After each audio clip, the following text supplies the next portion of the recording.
Hey guys, it's Humana, and I'm going to be showing you the Nierenstein reaction. So, it was named after Maximilian Nierenstein in 1915, and he was a German biochemistry professor at the University of Bristol, which is in England. He's mostly known for this reaction, but he also studied a couple other things like natural phenols and tannins found in plant species. Alright, so for an overview of this reaction. This reaction turns an acid chloride into a haloketone using diazomethane. For the acid chloride, I'm just going to be using this. And it turns it into a haloketone, which is just a carbonyl group with an alpha halogen substituent. So it looks something like that. And it uses diazomethane, which is just CH2N2. So basically this reaction just adds a carbon in between the carbon-oxygen double bond and the chloride. If you remember, we previously used CH2N2 to turn acid into a methyl ester in like chapter 12, I think. But this time we're adding it to an acid chloride to get a different kind of reaction. So, for the mechanism. So, we're going to use the starting material and redraw it. And I'm also going to draw CH2N2. This nitrogen over here has a positive charge, and this one has a negative charge because it has 2 lone pairs. And this carbon over here also has 2 hydrogens attached. So, one of the lone pairs go to this nitrogen double bond, and this attaches to this carbon over here, and the electrons go up to the oxygen. So you would get this as your product.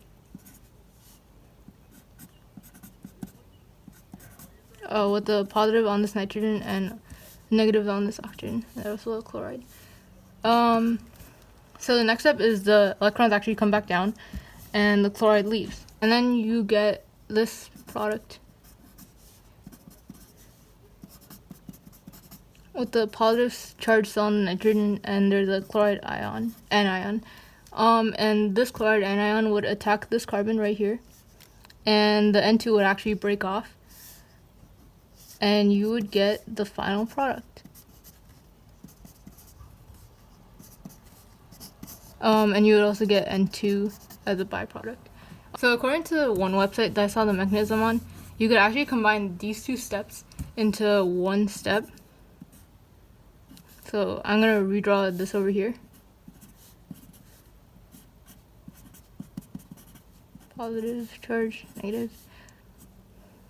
And instead of the chloride leaving and coming back to attack the carbon, it does it in one step, so the electrons still go back down from the oxygen, and then this bond over here attaches to this carbon, and the nitrogen still leave.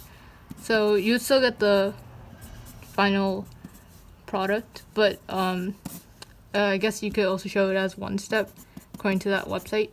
Alright, yeah, so that's a pretty simple mechanism, but there is one complication, and it affects this third step right here.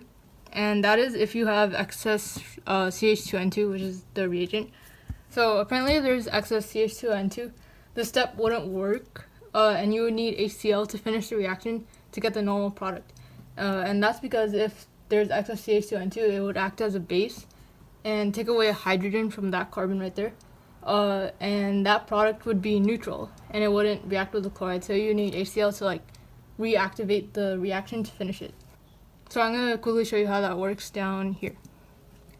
I'm going to redraw the third step.